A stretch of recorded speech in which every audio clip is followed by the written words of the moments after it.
Business is business. It's an important contract for Dak. It's an important contract for our organization. Dak is the quarterback of the Dallas Cowboys. He's young, and he's going to get extended. I'm excited about the opportunity to work with Dak. I've always been impressed with him. Are you a $40 million quarterback? You tell me. It happens when it happens. What's going to be better, signing a new contract or not having to answer questions about getting a new contract? I'd probably sign a new contract. Yeah. Dak Prescott.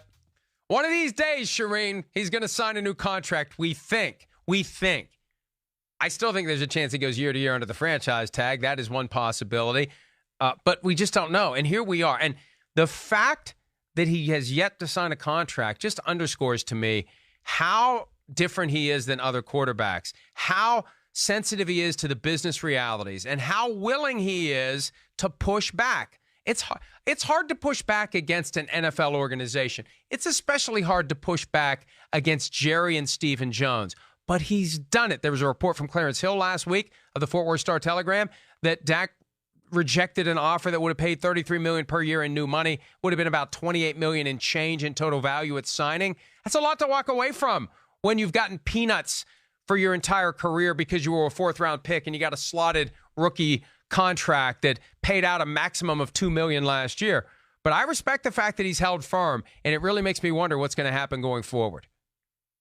Well, they've had a year that they've worked on this deal. So what makes you think they're going to get it done in the next 3 weeks? Just because the deadline is sitting there? Maybe. Sometimes that pushes these deals to get done.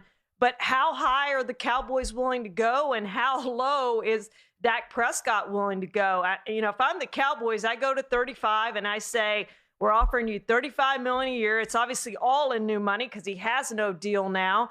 But he's got the Cowboys up against the wall. So the Cowboys say, here's the deal.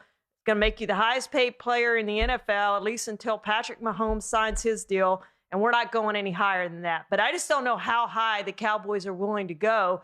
And I do think the franchise tag is going to happen because I don't see them getting this deal done in the next couple of weeks.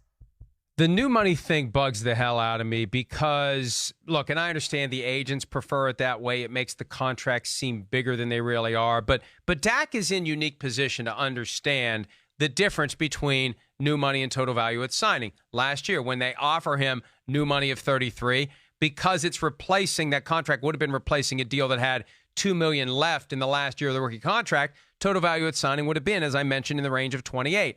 Well, now that you're signing a contract from scratch, right? If you want Russell Wilson's deal, okay, it was 31.4 at signing, not 35. I've been saying for a while now, somewhere between 31 and 32 is the way to go to get this done. But here's the other reality. It's no longer about the market once the franchise tag is in play. That's why there's every reason to try to get this done before the tag is applied. Because if they pick the exclusive tag, Charean, and the exclusive tag would be the average of the 5 highest paid quarterbacks cap numbers for 2020. It's a different formula for the non-exclusive tag. For the exclusive tag, you're talking about the biggest number possible. Right now, that number is $33.4 million. That becomes the starting point for the discussion, right? Because if you're not going to offer me at least $33.4 million per year at signing with the understanding that next year under the tag I'd get 40, well, then I'll just take the tag and I'll play year to year like Kirk Cousins. That's the risk they're running, is that he eventually says, I'm not going to sign any long-term contract.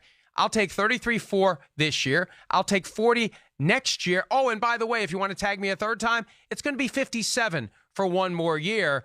And we saw Cousins do it. And I think Dak has shown, and I don't mean stubborn in a bad way. This is admirable to stand up against that avalanche of pressure to sign a contract that the Cowboys are offering.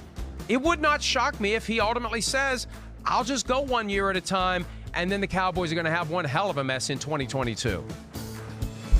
Boy, they are. And, it's on the Cowboys for not getting this done sooner because the price has gone up and up and up and up.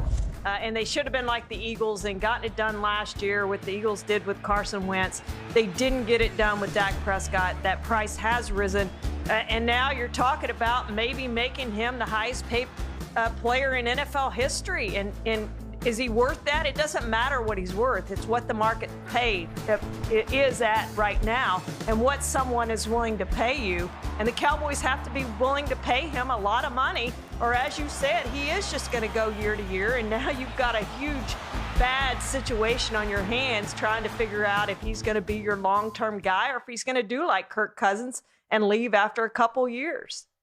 I mean, look at it this way. We're talking about $35 million per year at signing, which would be not in exact line with the way Russell Wilson did his deal. As I said, 31.4 is what he got at signing. But even if it is $35 million per year at signing and new money, since it's a new deal for Prescott, if he goes franchise tag, exclusive franchise tag for 2 years, that's $73.4 million, right? That's $36.7 million per year for 2 years. That's why he's not signing, right? You wait for the franchise tag to be applied, and then you see where it goes from there. I think the real deadline, this is what Troy Aikman mentioned not long ago, the real deadline isn't the application of the franchise tag. The real deadline is the start of the offseason program. Because if they tag Dak, number one, he's not going to sign it. Number two, he ain't showing up for anything because his leverage isn't just the fact that he's finished his rookie contract and he has the Cowboys over a financial barrel as it relates to franchise tags. His leverage also comes from the fact that he can do what Le'Veon Bell did the first year he was tagged and not show up for anything until a week before the regular season, still make $33.4 million. Good luck having a team ready in Mike McCarthy's first year on the job. That's his leverage.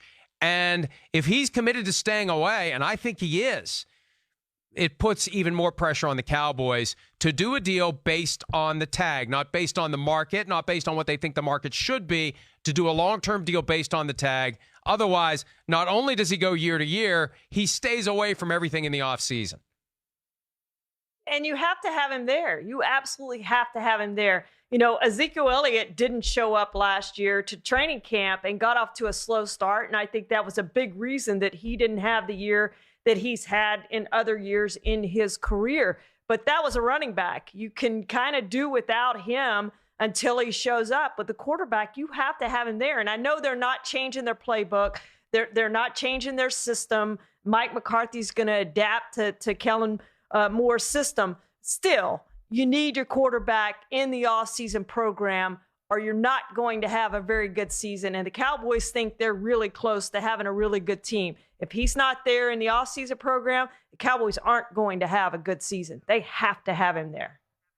And, you know, there's a point where just pride in your own workmanship will take over, you would think, where Dak wants to have a big year, where Dak wants to be ready to work with Mike McCarthy. Now, look, the fact that they're keeping the offense and they've kept Kellen Moore will make it easier for Dak than it otherwise would have been. And maybe that's one of the reasons why they decided to keep Kellen Moore and keep the offense. Because if you change the offense entirely, you give Dak even more leverage if he's going to stay away from the offseason program, training camp, and the preseason. But, you know, look, you're right. The Cowboys have created this mess. And now how are they going to find their way out of it other than writing a check much bigger than they want to write? Hi, I'm Mike Tirico, and thanks for watching. Make sure to hit subscribe for the latest news and highlights from NBC Sports.